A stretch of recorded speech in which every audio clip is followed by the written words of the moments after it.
twongeye turatomboye bana b'Imana kuba duhamagana Nyagasani ku neza ye ku izina ry'Imana Data na Mwana na Roho Mutagatifu amen. Amahoro bana b'Imana, nimuhumure, Imana iradukunda, ije kudukiza kuri uyu wa gatandatu w'icyumweru cya kabiri cya Adventi tariki 13 Ukuboza 2025, ubwo duhimbaza Mutagatifu Lucia, umwari wahowe Imana. Ubwo Mutagatifu Lucia yarafite mama wari urwaye uburwayi bwarananiye abavuzi, ngo nuko ajyana na nyina kumva ya Mutagatifu Agata amusaba ko yamukiriza umubyeyi. Imana yaje kubakora igitangaza ko kubinyuje kuri Mutagatifu Agata wa mubyeyi aza gukira. Ngo amaze gukira, Lucia afata icyemezo cyihuse cyuko agiye kwiha Imana ko yitangaza Nyagasani amukoreye. Ngo umusore wamurambagizaga ntabwo yabyakira neza, murabyumva namwe ko umugore amucitse. Afata icyemezo nyine cyuko agiye kumutesha ubusugi uko byakagombye kose. Lucia ngo bamusaba kwihakana Imana, akemera igirwamana, biranga. Yaje kugera igihe nyine bamuca umutwe, igihe kiza kugera ati nukunanganaga. Lucia ahorwa Imana atyo. Lucia Mutagatifu udusabire. Ngamasomo ajya gutwegereza Imana, natwe dukomere ku Mana buri munsi. Isomo rya mbere ni ryo mu gitabo cya Mwene Siraki, umutwe wa 48 umurongo wa 1 kugeza ku wa 4 n'umurongo wa 9 kugeza ku wa 11. Umuhanuzi Eliya yaje ameze nk'umuriro, ijambo riri ritwika nk'ifumba ry'urumana. Yabaterereje inzara irabashegesha, kubera ishyaka rye umubare wabo uragabanuka. Kubwo ijambo ry'Uhoraho yabujije imvura kugwa, kandi amanura umuriro wo mu kirere inshuro 3 zose. Mbega Eliya, ngo ibitangaza byawe biraguhesha ikuzo. Ninde wakwiyemera ko ameze nkawe, we wajyanywe mu gicu cy'umuriro ukagenda mu igare ritwawe n'amafarasi agurumana? We wavuzwe mu muburo werekeye ibihe bizaza, kugira ngo ucubye uburakari bw'Uhoraho butaragurumana, no kugira ngo ababyeyi biyunge n'abana babo, bityo amazu ya Yakobo agasubirana. Hahirwa abazakubona kimwe n'abasinziriye mu rukundo, kuko natwe twese tuzabaho nta shiti. Iryo ni ijambo ry'Imana. Zaburi ya 80. Mana tuzahure, ubengeranisha uruhanga rwawe maze dukire. Mushumba wa Isirayeli, tega amatwi, wowe wicaye hejuru y'abakerubimu, garagaza ububasha bwawe maze udutabare. Uhoraho mugaba w'ingabo, dukundira ugaruke, urebere mu ijuru witegereze, maze utabare umuzabibu, urengere igishyitsi witereye. Ikiganza cyawe kizahore kiramburiye kuri ya ntore yawe ishyigikiwe n'ukuboko kwawe, umwana w'umuntu ugukesha imbaraga. Bityo ntituzongera kuguhungaho, uzatubeshaho twiyambaza izina ryawe. Mana tuzahure, ubengeranisha uruhanga rwawe maze dukire. Nyagasani Yezu nabane namwe. Amagambo y'Ivanjili ntagatifu yanditswe na Matayo, umutwe wa 17 umurongo wa 10 kugeza ku wa 13. Muri icyo gihe abigishwa babaza Yezu bati, ni kuki abigisha amategeko bavuga ko Eliya ari ugomba kubanza kuza? Arabasubiza ati, ni koko Eliya azaza kandi atunganye byose. Ariko mbabwire, Eliya yaraje nyamara ntibamumenye, ahubwo bamugiriye nabi uko bishakiye. N'umwana w'umuntu bazamubabaza batyo. Nuko abigishwa bamenya ko ari Yohani Batista yababwiraga. Iyo ni Ivanjili ntagatifu. Bayoboke b'Imana, Yezu Kristo akuzwe. Aha tugeze ni kuri buri munsi. Ibuka gufungura buri munsi, ufungure buri munsi, ufungurire abandi buri munsi. Ijambo ry'Imana buri munsi, ineza y'Imana buri munsi, ibikorwa by'urukundo bya buri munsi bigaragaza ko wamenye Imana. Ngo ikizabwira abantu kuza Imana ntabwo ari uko bivuga, ahubwo nuko ubikora, nuko uriho. Ubuzima ubayemo nibwo bwereka abantu kuza Imana, nibwo burangira abantu ubuhamya bw'ubuzima bwawe. Amasomo uyu munsi afite intego yo gutegereza Mesiya. Ikibazo kiraza gutubaza tuti, ese Mesiya azaza ryari? Kristo Yezu azaza ryari? Yaraje iwawe? Uramuzi? Waramubonye? Icyo kibazo zo gusoza wiha igisubizo nawe. Mesiya yaraje cyangwa ntaraza iwanjye? Nuko amasomo uyu munsi agamije kudufasha kwakira ibimenyetso Imana idahwema kutwoherereza mu nzira y'ukwemera buri munsi. Ese nyewe nakira nte intumwa z'Imana Nyagasani anyoherereza ko ziri mu ishusho ya Mesiya? Bya bindi by'uko usuzuguye intumwa abasuzuguye n'uwayitumye. Intumwa z'Imana nzakira nte, nzigira neza cyangwa zigira nabi? Ndazica cyangwa ndazikiza? Muri amasomo yombi y'uyu munsi hagarutswemo umuntu bita umuhanuzi w'Imana witwa Eliya. Uko tumva yazanye impaka, abigisha amategeko nabo ntibabashe gusobanukirwa, kandi aribo bari bashinzwe kwigisha. Ntibasobanukirwe n'ibya Eliya uwo ari we. Ibi rero bikaba biteye n'abigishwa ba Yezu kugira urujijo. ariko Yezu mu gukemura izi mpaka arabaha igisubizo gikwiye cy'ukuri. Mbere yo kugaruka ku gisubizo cy'ukuri Yezu atanze, reka tubanze tumenye incamake y'ubuzima bwa Eliya. Turazirikana Eliya nk'umuhanuzi w'Imana wabayeho ku ngoma y'umwami Akabu na Isabelle. Abo ngabo basengaga ibigirwamana. Nuko umuhanuzi Eliya yagira icyo abivugaho, bakamufata mu mashyingu, bakamuhigahiga.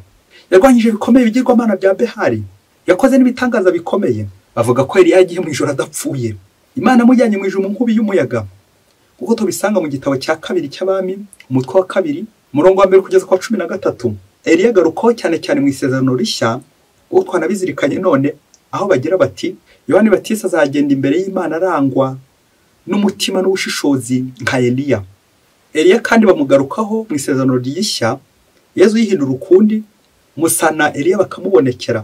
Iyo bavuze kandi ko Eliya azaza nk'umuriro, ni ikimenyetso cy'isuku, gusukurwa, purification. Umuriro ushushanya Imana isukura, nk'igihe turimo cya diveni dutegereje Mesiya. Umuriro nk'ikimenyetso gihuza abantu n'Imana yasuku abantu tugomba kugira ngo tugere ku butungane. Umuhanuzi rero nka Eliya nuvugira Imana, utavuguruza Imana, agahuza Imana n'abantu, umuhuza w'Imana n'abantu, mediateur. Yezu rero mu Ivanjiri atanga isubizo kubyerekeye n'urujijo abigishwa be bagize kubyerekeye na Eliya, akemeza ko Eliya ari Yohani Batista, kandi ko yaje kuko Eliya nyine yagombaga guteguriza umucunguzi ari we Yezu. Yohani Batista ari gutegurira Eliya kandi agashushanya Yezu ubwe nk'ikimenyetso gihuza abantu n'Imana. Wa muhanuzi nyine uri hagati ari Yohani Batista, integuza ya Mesiya, umubatiza, umuhanuzi, ari Yezu Mesiya. Bombi baraje barakora ubutumwa bwabo uko bikwiye, ariko Abayahudi baracyashidikanya, baracyari kwibaza niba Eliya azaza, mbese baracyari kure, nta makuru bafite. Mu yandi magambo Yezu baramupingaga, ntibemere ko ari bo bari bategereje. Mu imvugo y'iki gihe ntago bari update, ntago bari ku gihe. Kuri bo Yezu ntaraza. Ukurira ifoto nawe uriho mu buzima uva nkaho Yezu adahari, uko byaba bimeze. Natwe abakristo bavandimwe, nyuma kumva ino vanjiri, kongera tuzirikane kumenyetso byinshi Imana idushyira ku nzira y'ukwemera, ariko kubera ko duhumye amaso ntabwo tubasha kubibona. Icyaha kiduhumye amaso ntitubashe kubona ibitangaza by'Imana, cyangwa rimwe muri tukigira nyoni nyinshi, biti bibisi, tugafunga amatwi, tukadanangira umutwe, umutima ntiwerekere Imana, tukanangira umutima. Uze kureba abantu Nyagasana koherezaho ngo bakuburire, bakuyobora inzira igana ijuru, ubakira ute? Ubahungeta ute? Urabakira cyangwa urabahungeta? Nyagasani abanyoherezaho, ndabakira, ndabakiza cyangwa ndabica? Mu kuvuga ku muhanuzi Eliya uyu no munsi, uze kwibaza uko wakira intore z'Imana, ab'Imana iguherezaho, ab'Imana igutumaho, ubakira ute? Mubyeyi, inkuru tujye kuvuga, ufata agatambaro kawe, hari igihe cyaza kugera ukabaho harira, bityo uze kwihanagura, ikiniga nikigufata, uze kubibuka wihanagure. Fata agatambaro kawe hafi. Umunsi umwe hirya kure cyane muri Afurika, ngo mu rugo rumwe rw'umugabo n'umugore, ngo bakundanaga cyane, ari abakire, ariko igisumbijeho ngo bari abakristo b'indani, babandi koko intangarugero. Ngo mu mirimo isanzwe ngo bari abaganga, umwe yari umubyaza umugore, hanyuma umugabo yari dogiteri uvura bikomeye cyane, yewe n'indwara zananiranye. Ngo ariko bakaba bari bafite ikibazo, ngo nta rubyaro bari bafite. Nuko bakomeza basaba Nyagasani, koko Nyagasani twazaduhaye urubyaro. Rimwe na rimwe bakavuga bati koko abantu rimwe na rimwe dutanga ubuzima, dushinzwe kuvura abandi, koko mbyaza abandi, njyewe Yezu wazampaye akana. Nuko bajya muri chapelle bagasenga, muri kiliziya bagasenga, bakagira amasengesho, ibiterane bakajyayo, nandi masengesho menshi cyane, bakajya gushengerera uko babonye kose. Ati Nyagasani twazaduhaye umwana, koko twirwa tubyaza abandi twirwa tubaha ubuzima, none Yezu koko watuye n'akana nakamwe. Nuko bakomeza batakira Nyagasani. Ngo ku myaka 15 bashingiwe, ngo bagiye kubona Nyagasani akoze igitangaza, wa mugore baratwite, igihe cyaje kujyana nabyara. Umaze kubyara, banakura ibyishimo ugiye kuza muri uno muryango, bitewe n'igihe kirekire bamaze bategereje. Umwana aza kuvuka ngo afite inenge, ngo nta maboko afite. Bababyeyi neza barababara cyane, barashavura. Koko Imana idutuburire bigeze aha ngaha. Batangira kwivuvota bati koko Yezu gucyo tugenzeho, koko twebwe tumaze iki gihe ngiki, none koko dukore ngibi, uduhaye umwana nk'uyu. ubwo se umwana nk'uyu tuzamumaza iki kudukoje isoni Yezu barivovota nuko muri ya nama bakoze bombi baza gufata icyemezo kugira ngo umwana azajya yirirwa basebya bafata icyemezo ko bagiye kumusubiza Imana ati Nyagasani turagusubiza ibyaha turagusubiza umwana wawe n'ubundi urashaka kudusebya tukomeje guseba nuko rero wa mwana bamusubiza ku Mana ndi kwirinda kuvuga uburyo nyine baje kumutera agashinge niba ari akamazi umwana nuko nanganaga wa mwana nyine bamusubiza ku Mana yisubiraho yavuye ubuzima burangira aho ngaho ari wabyirangirije ubwabo dore ko bari n'abaganga nuko igihe kiza kugera bakomeza gusenga n'ubundi nk'ibisanzwe nkaho nta cyabaye bakomeza gutegereza umwaka wa 16 wa 17 wa 18 wa 20 bashyingiwe nta wundi mwana barongera kubona nuko bari gukora yubire imyaka 25 bashyingiwe bajya muri chapelle basaba Nyagasani ko yabafasha bakabona umwana nuko ngo Nyagasani ngo mwijwe aza kubasubiza arababwira ati mugiye kurikira iki gisubizo nk'abaganga naratoranyije nabahaye umwana ntimwamwakira nk'abaganga bavura narinzi ko umwana mugiye kumuvura mukamwitaho kuko mwari mufite ububasha n'ubushobozi abaganga nizeye none mwarantengushye kandi nari mbizeye ko arimo mugiye kwita kuri uno mwana nk'abantu mufite ubumenyi n'ubushobozi none uriya mwana mwaramusubije akila faute ikosa ni ryande rero nuko ababyeyi bakomeza kwibaza koko basubiza amaso inyuma baza gutekereza ko uwo mwana bari kumufasha bakamwitaho bakamugorora bakamugira neza bakamurinda nk'abaganga nyine bari barahawe ubumenyi n'ubushobozi ntuze kumbaza nyuma uko bizakomeza niba bazicuza niba bazabwira Nyagasani ko noneho biteguye kwakira undi mwana noneho bakazamwitaho ibaze nanjye nibaze bayoboke b'Imana Yezu Kristo akuzwe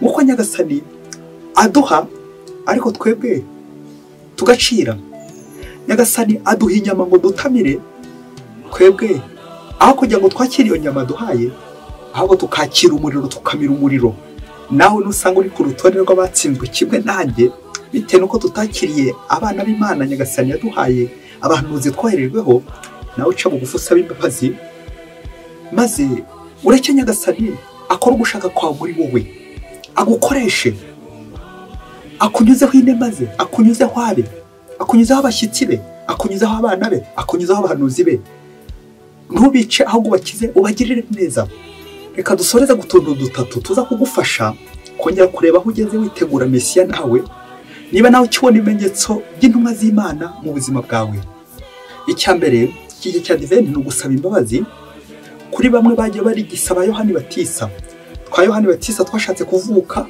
nuko nk'aba kabari gisa abo bose twagiye tugirira nabi Yohani Batisa yaraje tumugira nabi Yezu nawe aje bamugira nabi abo ba Yezu abana bato abo se twagiye tugiye nabi tukabakandagira tukabica abo bamwe batwikishije za essence abandi babarimbuza intwaro za kirimbuzi abandi bakubita inkota abandi bakubita imihoro abandi bakubita udushinge utunini n'utundi twose two twicisho nuko twarangiza tukajya mu kiziya tuti ni mutegura amayira ya Nyagasani kandi hari integuza Nyagasani yaguhaye hari abo bose baje bakuburira wahungiye ukabirukana abo bose zari intumwa z'Imana ni mucyo nawe wakira intumwa z'Imana rero wakeba Yohani Batisa ibimenyetso Nyagasani aduhereza icyaka kwazirikana ni itegeko ry'umusaraba urugo rw'uyu mugabo n'uyu mugore koko bari bahetse no musaraba ariko bageze aho nyine baradohoka ntibumvijwe ry'Imana hari itegeko rigenga abantu bahetse umusaraba ngo nta na rimwe Nyagasani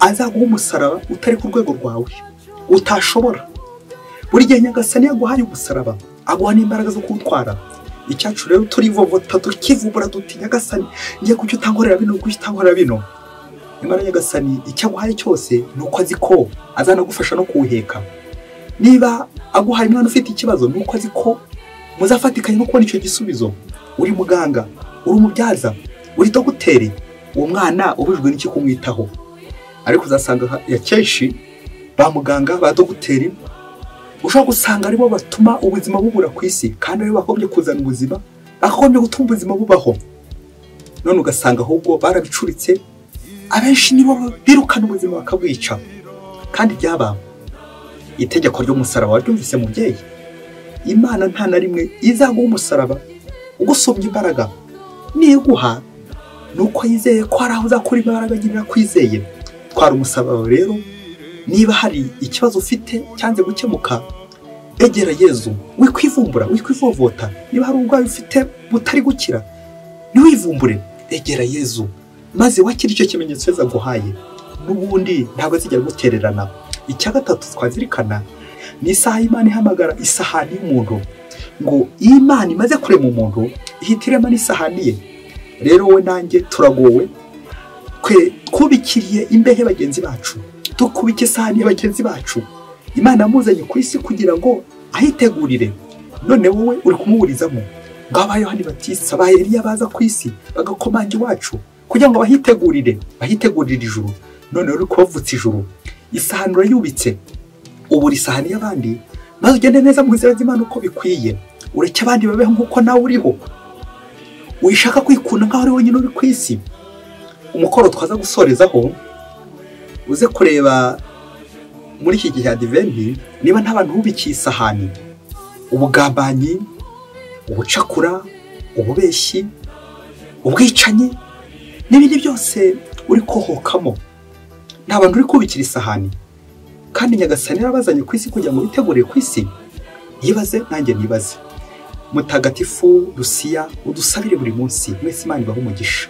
Imana Data na Mwana na Roho Mutagatifu. Amen. Padiri Masumbuko Ladislas wa Diyosezi ya Cyangugu.